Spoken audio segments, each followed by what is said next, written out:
At their father's funeral, the three sisters do not look especially heartbroken, because to them, their father had disappeared 15 years ago. He left their mother for another woman, abandoned the family, and forced his daughters to grow up without him. Not long after that, their mother also remarried and left. So the oldest sister, Sachi Koda, became the one who held the family together.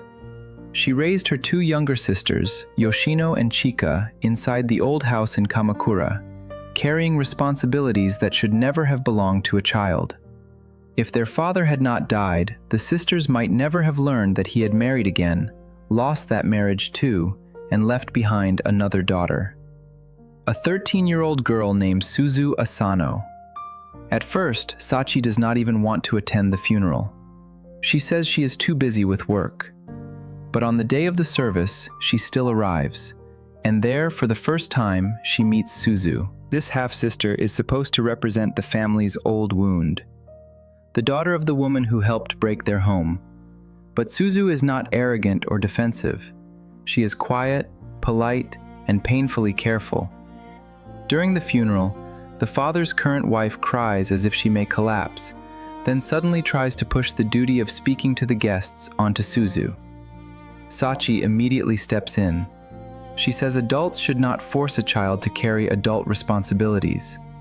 If no one else can do it, she will speak. The woman instantly stops crying and says she will do it herself after all. Suzu looks up at Sachi with quiet gratitude. For the first time in a long while, someone has protected her.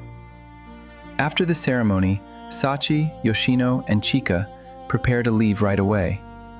But Suzu runs after them. She has found old photos of the three sisters with their father and wants them to keep the pictures. Just as Suzu turns to leave, Sachi stops her and asks a simple question. "What is your favorite place around here? Can you take us there?"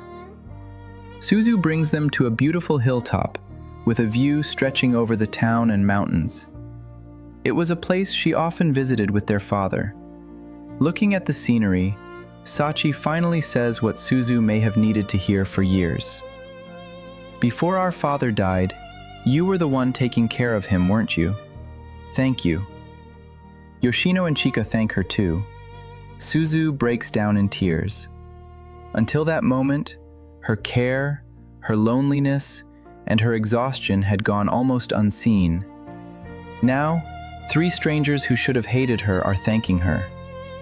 At the station, Suzu sees the sisters off. Then, just before the train leaves, Sachi suddenly asks whether Suzu would like to come live with them. Their house is old, she says, but there is enough room. Yoshino and Chika are shocked at first, but quickly smile and agree. Suzu hesitates for only a second. Then she says yes. As the train pulls away, Suzu runs alongside it, waving until it disappears. Soon, Suzu moves into the old house in Kamakura. Only then does she begin to understand the three sisters who have welcomed her. Sachi, the oldest, works as a nurse. At the hospital, she watches over patients carefully. At home, she watches over her sisters the same way. She cooks, manages the house, notices everyone's mood, and silently acts like the mother they lost too early. Yoshino, the second sister, works at a bank. Unlike Sachi, she is impulsive, emotional, and always chasing love. Her philosophy is simple. A woman needs romance to survive a boring job. Unfortunately, Yoshino's romances usually end badly. She dates unreliable men, pays for too much, gets dumped, drinks too much, then somehow gets up and tries again. Chika, the youngest of the original three, works at a sports shop. She is cheerful, odd, and completely comfortable with her own strange tastes. Her boyfriend has wild hair and an unusual foot, which Chika talks about with such innocent excitement that her sisters can only laugh and beg not to see it. At first, Suzu is careful around all of them.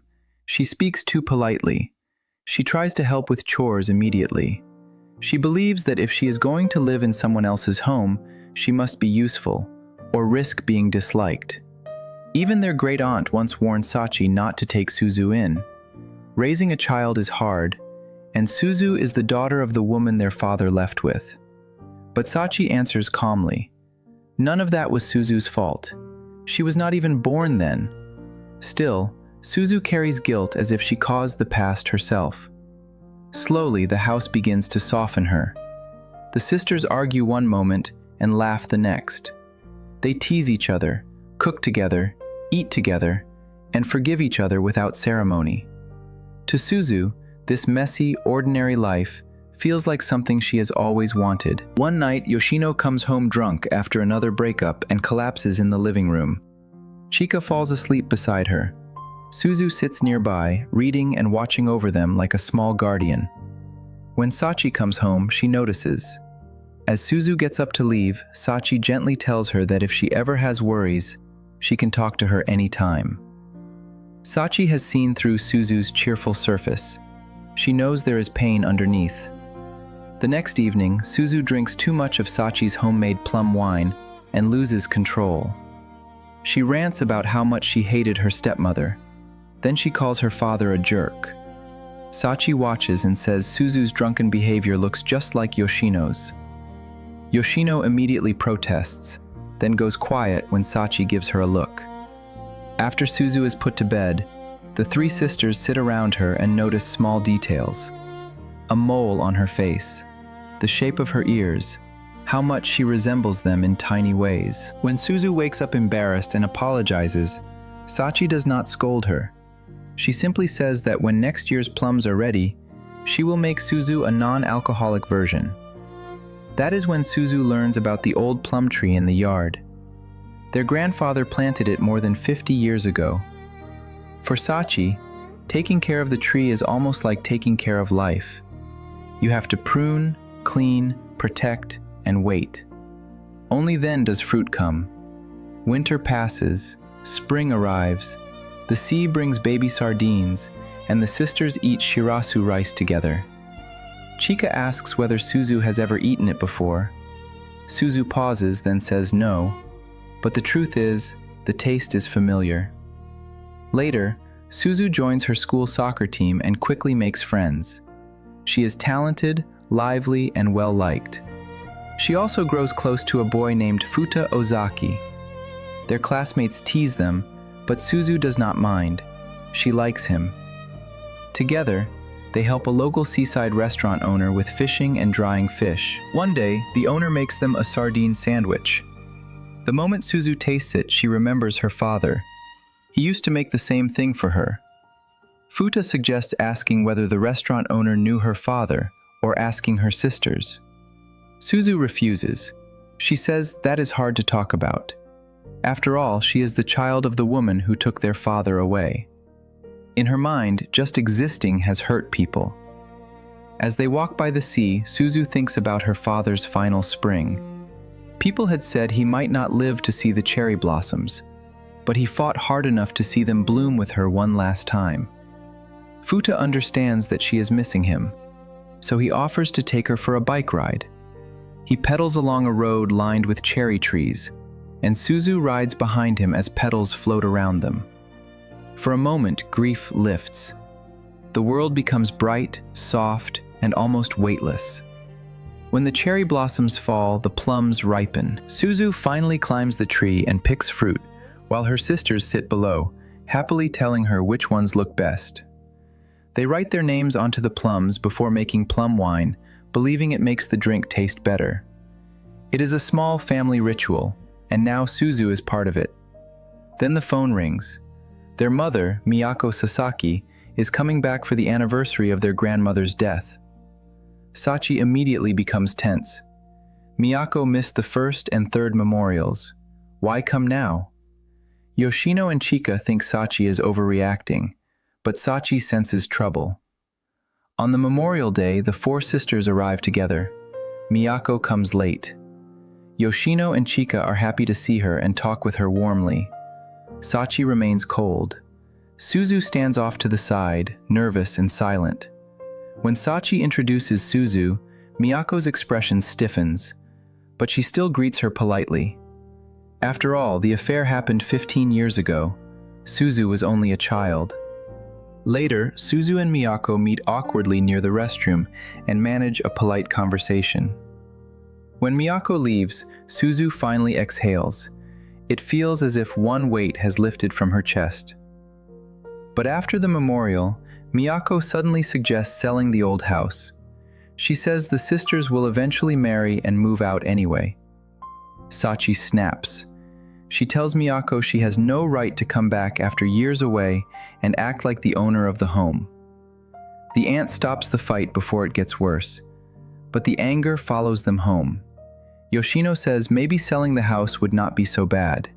She has always wanted to live alone, and they cannot stay together forever. Sachi explodes again. She says she will stay because this house is her responsibility. Yoshino fires back that Sachi may be clinging to the house only to prove to their mother that she is capable. And maybe inviting Suzu was also part of that proof. The accusation hurts because it is not entirely wrong. Sachi suddenly realizes Suzu may have heard enough to feel like a burden. Later, while cooking with Suzu, Sachi tries to find the right words. But before she can comfort her, Suzu apologizes first. She says her mother was wrong to fall in love with a married man. Sachi says it was not Suzu's fault. But Suzu's words strike a hidden wound inside Sachi, because Sachi is also in love with a married man. Dr. Kazuya Shina, a doctor at her hospital, has promised for years that he will leave his wife. But the divorce never happens.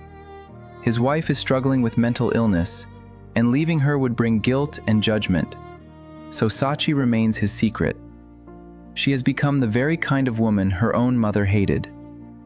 Suzu's gentle apology forces Sachi to look at herself. Then Miyako visits again. This time, she has come to apologize and bring gifts. Sachi sees how tired and fragile her mother looks, and something in her softens. She walks Miyako to the station under a light rain. Miyako admits that the old house felt suffocating to her, so she never understood what it meant to the girls who grew up there. At their grandmother's grave, Miyako apologizes for being a useless daughter. Hearing that, Sachi finally sees her mother not only as someone who abandoned her, but as another wounded person who did not know how to stay. On the way to the station, Miyako mentions the family's plum wine. Sachi realizes her mother misses it. So she runs home, fills small bottles, and brings them back before the train leaves. As Miyako accepts them, Sachi says she should come home sometimes. The younger sisters have many things to tell her. What Sachi does not say is that she does too. For years, her anger had hidden her longing. Now, in the rainy season, that wall between mother and daughter begins to dissolve. Summer arrives. One afternoon, Chika and Suzu eat lunch together in front of the fan. Suzu finally confesses that she lied. It was not her first time eating shirasu rice. Her father used to make it for her in Sendai. Chika does not get angry. Instead, she says that must be their father's taste. Then she asks Suzu to tell her more about him, because she barely remembers what he was like. In that small moment, Suzu's fear is gently received. She can finally speak about the father she loved without feeling she is stealing him from someone else. Sachi is also learning to be brave. That night, she tells Yoshino and Chika about Dr. Shina. He wants to go to America and has asked her to come with him. Yoshino is strongly against it. She cannot accept Sachi being with a married man, especially when their own family was broken by an affair. Sachi tries to explain his situation, but even she sounds exhausted by her own defense. When she leaves the room, she sees Suzu standing nearby. Suzu heard everything. She realizes that her earlier words must have hurt Sachi deeply. Later, Suzu tells Yoshino and Chika that they cannot ignore Sachi's problem. They must talk about it properly. After a long conversation, Yoshino goes to Sachi as their representative. She tells Sachi that she does not have to keep sacrificing herself for the family. Yoshino and Chika can help take care of Suzu. Sachi should choose her own life. Then, embarrassed by how sentimental that sounds, Yoshino jokes that Sachi should hurry up and leave, because 3 younger sisters are waiting in line. Sachi understands the love behind the joke.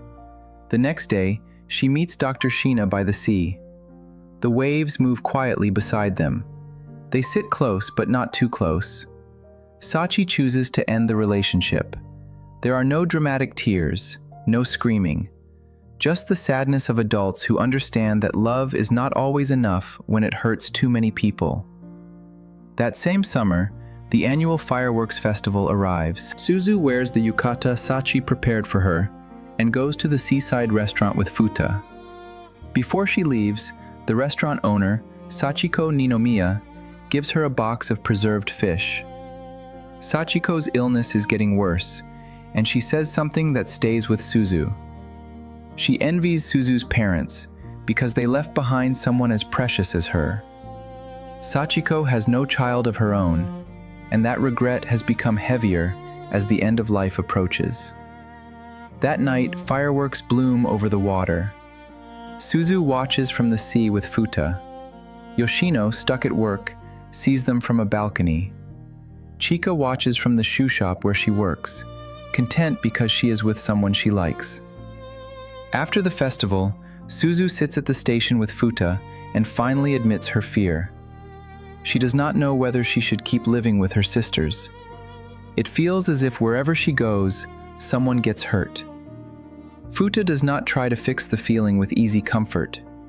Instead, he talks about his own family. His parents wanted a girl, and when he was born, they were disappointed. He even has fewer baby photos than his siblings. The story is not the same, but its awkward honesty makes Suzu laugh. Her heart becomes a little lighter. When she returns home, the 3 sisters are waiting in yukata.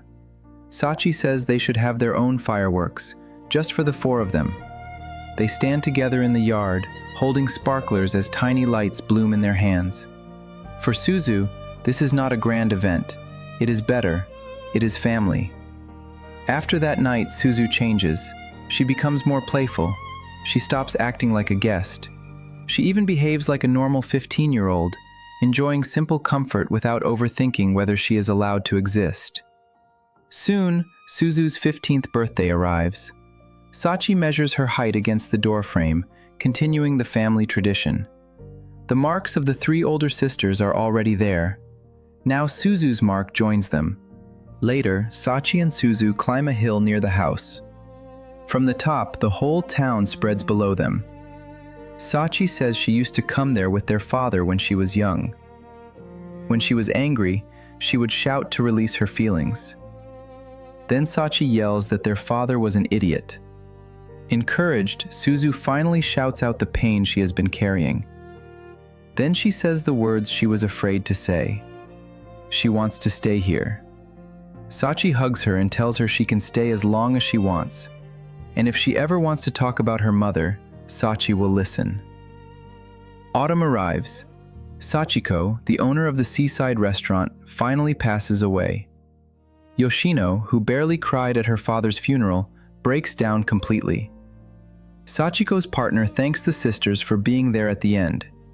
He says it was a beautiful funeral. Not because there was no sadness, but because Sachiko lived with grace until the very end. Even while facing illness, she believed beautiful things were still beautiful. After the funeral, the 4 sisters walk by the sea. Suzu says their father said something similar before he died. Beautiful things are still beautiful. Sachi looks out at the water and says their father may have been useless in many ways, but he must have been gentle, because he left them Suzu. Yoshino and Chika agree. The wind is soft. The waves roll in. The 4 sisters walk side by side. Their future will probably be ordinary. There will be arguments, meals, seasons, sadness, small joys, and daily routines. But whatever comes next, they will keep walking together.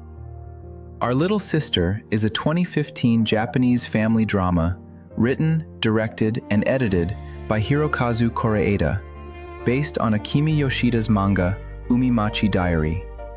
It stars Haruka Ayase as Sachi Koda, Masami Nagasawa as Yoshino Koda, Kaho as Chika Koda, and Suzu Hirose as Suzu Asano. The story is set in the seaside city of Kamakura, where 3 adult sisters invite their teenage half-sister to live with them after the death of their estranged father.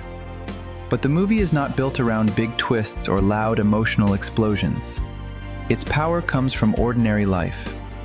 A bowl of shirasu rice, a bottle of plum wine, a bike ride under cherry blossoms, a summer fireworks night, a height mark on a door frame, a walk along the sea after a funeral.